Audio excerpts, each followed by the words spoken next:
সুপ্রিয় দর্শক, আসসালামু আলাইকুম। কেমন আছেন সবাই? আশা করছি যে যেখানে আছেন ভালো আছেন এবং সুস্থ আছেন। সবাইকে স্বাগতম জানাচ্ছি আমার আরেকটি নতুন রেসিপি দেখার জন্য। সাধারণত আমরা কাঁচা আম দিয়ে ডাল বা মাছের তরকারি খেয়ে থাকি। কাঁচা আম দিয়ে মাছের তরকারি রান্না করে খেয়ে থাকি কম বেশি সবাই। কিন্তু আমাদের মুখের স্বাদ বদলাতে আজকে আমি আপনাদের সাথে কাঁচা আম দিয়ে ভিন্ন ধরনের রেসিপি শেয়ার করব। আজকে আমি আপনাদের সাথে শেয়ার করব কাঁচা আম দিয়ে দুর্দান্ত স্বাদের চিকেন রান্নার রেসিপি। তাহলে চলুন শুরু করা যাক। প্রথমে আমি এখানে দেখেন কাঁচা আম এবং চিকেন নিয়েছি। চিকেনটা আমি স্লাইস করে নিয়েছি, যেগুলো স্লাইস করে এটা দিয়ে ভালো করে পরিষ্কার করে নিয়েছি। এখন আমি কাঁচা আমটা ছিলে দিয়ে ভালো করে পরিষ্কার করে নিয়েছি। দেখেন এখন আমি কাঁচা আমটা স্লাইস করে নিচ্ছি। দেখেন আমি কিভাবে স্লাইস করে নিচ্ছি। দেখেন আমি বেশি মোটাও না বেশি পাতলাও না, মিডিয়াম আকারে স্লাইস করে নিয়েছি। দেখেন আমগুলো স্লাইস করা হয়ে গেছে। আমি এখন এক পাশে রেখে দিচ্ছি, আমি পরের স্টেপে চলে যাচ্ছি। দেখেন আমি এখন চিকেনটা একটু হলুদ আর লবণ দিয়ে মেখে নিচ্ছি। দেখেন আমি এখানে 1 টিস্পুন হলুদ দিয়েছি, স্বাদ অনুযায়ী লবণ দিয়ে দিয়েছি। দেওয়ার পরে আমি দুটোটা একসঙ্গে ভালো করে মিক্স করে নিয়েছি। এখন আমি এটা ফ্রাই করে নেব। তার জন্য আমি আগে থেকে ফ্রাই প্যানে দেখেন সামান্য পরিমাণে কুকিং অয়েল দিয়ে দিয়েছি। দেখেন আমি এখন চিকেনটা ফ্রাই করে নিচ্ছি। চুলার ফ্লেমটা মিডিয়ামে রেখে এই চিকেনটা আমি হালকা করে ফ্রাই করে নিচ্ছি। এটা কড়া করে ফ্রাই করা যাবে না। এই কাঁচা আম দিয়ে চিকেন রান্নাটা আমি সয়াবিন তেল দিয়ে করে নিচ্ছি। আপনারা চাইলে সরিষার তেল ব্যবহার করতে পারেন। দেখেন চিকেনটা ফ্রাই করা হয়ে গেছে। আমি এখন এটা উঠিয়ে এক পাশে রেখে দিচ্ছি। আমি চিকেনটা রান্না করার জন্য চলে যাচ্ছি। দেখেন যে চিকেনটা আমি ফ্রাই করে নিয়েছিলাম সেই তেলে আমি 1 কাপ পেঁয়াজ কুচি দিয়ে দিয়েছি। পেঁয়াজটা আমি ভেজে নিয়েছি। আমি এখানে 4টা কাঁচা লঙ্কা ফালি করে দিয়ে দিয়েছি। দেখেন আমি 2টা তেজপাতা দিয়েছি। দেখেন আমি একটা বড় এলাচ, 5টা ছোটো এলাচ, একটা দারুচিনি দিয়েছি গোটা গরম মশলার মধ্যে। সেগুলো দিয়ে আমি আবার একটু ভালো করে ফ্রাই করে নিয়েছি। দেখেন আমি এখানে 3 টেবিল চামচের মতো পেঁয়াজ বাটা দিয়ে দিচ্ছি।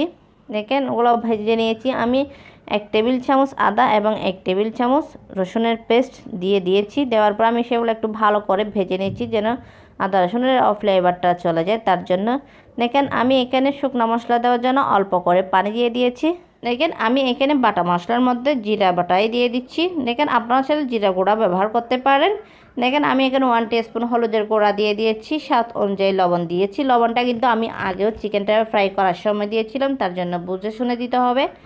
দেখেন আমি এখন আবারও ভালো করে একটু মিক্স করে নিয়েছি। আমি অল্প দেখেন আমি এখানে 1 টিস্পুন ধনিয়ার গুঁড়া দিয়ে দিচ্ছি। দেখেন আমি এখানে 1 টিস্পুন শুকনো লঙ্কার গুঁড়াও দিয়ে দিচ্ছি। দেখেন দুটোটা আমি ভালো করে একটু মিক্স করে নিচ্ছি। আমি এখন মশলাটা ভালো করে একটু কষিয়ে নিচ্ছি। এই চিকেন রান্নাতে মশলাটা একটু ভালো করে কষিয়ে নিতে হবে। দেখেন আমার মশলাটা কষানো হয়ে গেছে। আমি চুলার ফ্লেমটা লোতে রেখে মশলাটা কষিয়ে নিচ্ছি। এখন আমি চিকেনটা দিয়ে দিচ্ছি। দেখেন চিকেনটা দেওয়ার পর আমি নেড়েচেড়ে ভালো করে একটু মিক্স করে নিচ্ছি। দেখেন মিক্স করা হয়ে গেছে।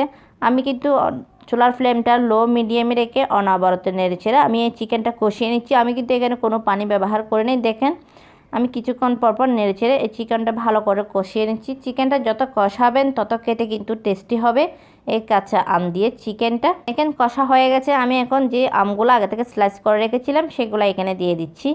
দেখেন আমগুলো দেওয়ার পরে আমি আবার একটু ভালো করে নেড়েচেড়ে মিক্স করে নিচ্ছি মশলার সঙ্গে। দেখেন আমি কিছুক্ষণ পরপর কিন্তু ঢাকনা উঠিয়ে এই আমগুলা একটু নেড়েচেড়ে চিকেন আর মশলার সঙ্গে একটু ভালো করে কষিয়ে নিচ্ছি। দেখেন আমি কিন্তু এখনও কোনো পানি ব্যবহার করে নেই। দেখেন কষানো হয়ে গেছে। আমি এখন এখানে 1 কাপ পানি দিয়ে দিয়েছি। দেখেন আমি এখানে 1 গ্লাস পানি দিয়ে দিয়েছি। দেওয়ার পর আমি ভালো করে নেড়েচেড়ে মিক্স করে নিয়েছি। এখন ঢাকনা দিয়ে ডেকে আমি ব্লক আসা পর্যন্ত অপেক্ষা করছি। দেখেন ব্লকটা উঠে গেছে। আমি এখন এইখানে সরিষা বাটা আগে থেকে বেটে রেখেছিলাম সেটা দিয়ে দিচ্ছি। আমি 2 টেবিল চামচের মতো সরিষা বাটা দিয়ে দিয়েছি। দেওয়ার পর আমি ভালো করে নেড়েচেড়ে একটু মিক্স করে নিয়েছি। দেখেন সরিষা বাটা দেওয়ার পরে আমি আবারও 3 মিনিট একটু জাল করে নিচ্ছি ঢাকনা দিয়ে ডেকে। দেখেন আমি ঢাকনা উঠিয়ে 1 টিস্পুন চিনি দিয়ে দিচ্ছি। এই আমের তরকারিতে একটু চিনি দিলে খেতে কিন্তু অনেক টেস্টি হয়, তার জন্য আমি 1 টিস্পুন চিনি দিয়ে দিয়েছি। চিনিটা দেওয়ার পরে ভালো করে একটু নেড়েচেড়ে মিক্স করে নিয়েছি। আমি আবারও 5 মিনিট দমে রেখেছিলাম। দেখেন 5 মিনিট পর আমি আবারও এই তরকারিটা নেড়েচেড়ে দেখাচ্ছি আপনাদেরকে। দেখেন দেখতে কত লোভনীয় হয়েছে এই কাঁচা আম দিয়ে চিকেন রান্নাটা। দেখেন কাঁচা আম দিয়ে চিকেন রান্নাটা হয়ে গেছে। আমি এখন আপনাদেরকে পরিবেশন করে দেখাচ্ছি। দেখেন দেখতে কতটা লোভনীয় হয়েছে এই কাঁচা আম দিয়ে চিকেন রান্নাটা। আপনারা যদি একবারও বাসায় ট্রাই না করেন তাহলে বুঝতেই পারবেন না এইটা খেতে যে কতটা টেস্টি এই কাঁচা আম দিয়ে চিকেন রান্নাটা। সত্যি বলতে কাঁচা আম দিয়ে মাংস রান্না করলে পরিবারের সকলে আবারও রান্না করে খাওয়ানোর জন্য অনুরোধ করবে। আশা করছি আজকের রেসিপিটা আপনাদের কাছে ভালো লেগেছে। ভালো লাগলে প্লিজ আমার চ্যানেলটা সাবস্ক্রাইব করে পাশে থাকার বেল আইকনটি প্রেস করে রাখবেন, আমাকে সাপোর্ট করবেন।